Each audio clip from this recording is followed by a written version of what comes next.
Hello everybody, I'm Silly. This will be the first part to Part 4, Chapter 4 of The Notebook. Izuku didn't really know or understand why pro-heroes were in front of him at all. More importantly, what he did. He had to have done something wrong, otherwise why would they be here to talk to a quirkless Deku? No matter how hard he tried to come up with an answer, though, his mind kept flashing back to All Might and how he made the blonde fail. But there was no way they could have figured that out. Unless the number one hero told them about the reckless 14-year-old quirkless boy that clung onto his leg like a koala. However, the Greenette couldn't see that as a possibility. After all, if All Might's time didn't run short, they would have never needed to land on the roof, and Izuku's question would have been answered in the very tunnel he was attacked and saved in. And even though Midoriya once worshipped the very ground the blonde hero stood on at some point, believing he could do no wrong, Midoriya highly doubts the number one hero would out himself for going above his time limit and showing some random kid his debuffed form. Not that he was blaming the number one hero. He couldn't figure it out at all, and when his mind couldn't come up with something, it raced at the speeds that only a greyhound taking off from the starting line could compare to. Each possibility was worse than the last, making his eyes threaten to spill unshed tears. And eventually, the dam he tried to build crumpled before the last brick was placed, resulting in all the water coming out in one big wave, flooding his cheeks with salty liquid that stained his freckled skin. He had cried for only a few seconds before a soft paw on his knee broke him out of it. Furthermore, when the principal had explained that he wasn't in trouble, and he was just there to answer a few questions, it broke him out of the cage that he had made for himself in his mind more. The confusion he felt seemed to grow, though, taking over his mind rather than his panic. Why would they ask, let alone talk, to a Deku? It only grew once the rodent said something about his missing possession. However, when his notebook was placed on the table, he couldn't help but be overcome with joy. It wasn't gone. His hard work wasn't gone. The joy was soon washed away by confusion as a thought occurred to him. Why did they have it? Before he could utter a word other than stating that the book was his, Nezu spoke up and the earlier panic began to rise again. He had thought once that the information held within his books might be harmful if someone found it, but he always had it on him and never lost it. Usually. That is until now, apparently. After all, he did let it slip away because he got distracted. Luckily, Pro Hero seemed to have found it, but that didn't change the fact that he lost it in the first place. The thoughts creeping into his mind slowly became more and more worse, each one having some form of his godforsaken nickname. Deku. It didn't really help that the tone Nezu seemed to be using was as if he was trying to pick apart the Greenette, like one of those frogs that the science teacher would have you dissect. Only what Nezu's tone sounded like was more intelligent and scrutinizing, trying to pick apart his very soul. Even though he didn't want to really tell anyone about his notebook, these were pro-heroes. They wouldn't destroy it like others did. Untrust, however, made it into the back of his mind. If All Might could go back on his word, why couldn't they? So he hesitated, taking a small moment to debate whether or not he wanted them to know. Izuku knew that logically they wouldn't destroy some random kid's ramblings, but the number one hero's words were causing him to doubt Hero Society itself. After all, no matter how hard he tried to convince himself of the fact that heroes could do no wrong, to blind himself from what he knew, the Greenette knew all too well of how cruel people can be, and couldn't exactly forget with all the scars he had to remind him. He debated for a moment longer before coming to the answer he dreaded. Even if they did destroy it, it's not like he needed the notebook anymore anyways. The writings were to help him become a better hero in the future, but that outcome was no more. So, he didn't need it. As Midoriya spoke, each word came out stuttered and spluttered, the words he was trying to get out overrun by his thoughts. He kept his hands ringed together, used it as a way to ground himself and keep his tears from falling and his breath from quickening. He explained what the notebook was for, why he had it, and his plan on the analysis inside to help him with the future. The teen fully expected to be yelled at if he's being completely honest. Yelled at or scolded was the normal. But he wasn't. Once Eraserhead asked him about the use of wood in his words, he couldn't even look them in the eye anymore, reverting to looking at his lap and hands. The teen tried to answer their questions to the best of his abilities, even if each thing he spoke was stuttered out. He shifted, his grip battling with itself in his lap as he tried to keep his raging mind under control. He admitted to the one thing he really didn't want to hear from himself, the one thing that would mean he had truly given up, and it was making him sick. The feeling only grew after they found out he was quirkless, and his breath picked up ever so slightly, but not enough to be noticeable by the others in the room. His mind kept speeding around and jumping to new thoughts once the old ones were cycled through. Even when the Nezu had complimented him, it only made him blush and crack a small half-smile in embarrassment, his head turning to the side to avoid even looking at himself.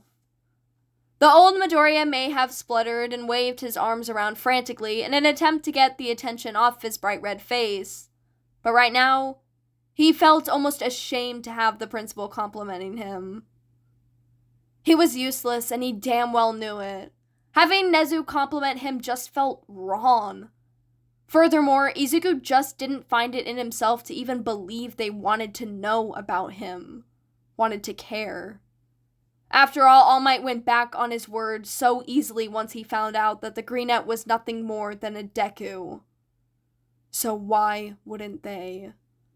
Izuku was beginning to feel almost guilty, just wanting for this whole thing to be over so he would stop wasting the valuable heroes' and cops' time. Not to mention the thoughts that were resurfacing were making him tired, making him long to go to his bed and hide away in his covers. It'd go by faster if he just answered everything, his mind supplied. So he let his little secret about All Might slip. He let it slip that the number one hero told Midoriya the truth of his fantasy, and that he crushed it with an iron fist. The familiar, uncomfortable feeling was slowly causing his stomach to twist, and his grip on his own hands growing tighter as he thought about the hero. It had been getting worse over the past few days. Each time he tried to ignore it, it just came back stronger, making the Greenette want to throw up, cry, and scream all at once. He didn't really want to talk about the hero right now, but he needed to. The deafening silence that followed after he spoke sure didn't help, and it was just causing his body to tense up as if prepared to run or avoid a hand coming down on him to cause pain. When the detective asked him to elaborate about All Might's words, Izuku swallowed down the bile in his throat roughly and pushed on. Now Masa was clearly upset, and he didn't want to make it worse somehow by wasting even more of the man's time. He told them about what everyone said, what the number one hero said, each word being forced past his lips like he had to physically scrape them out with his tongue. The only thing that was really keeping him grounded was the dull pain coming from his fingers. If it wasn't there, the Greenette was almost certain he would have already thrown up.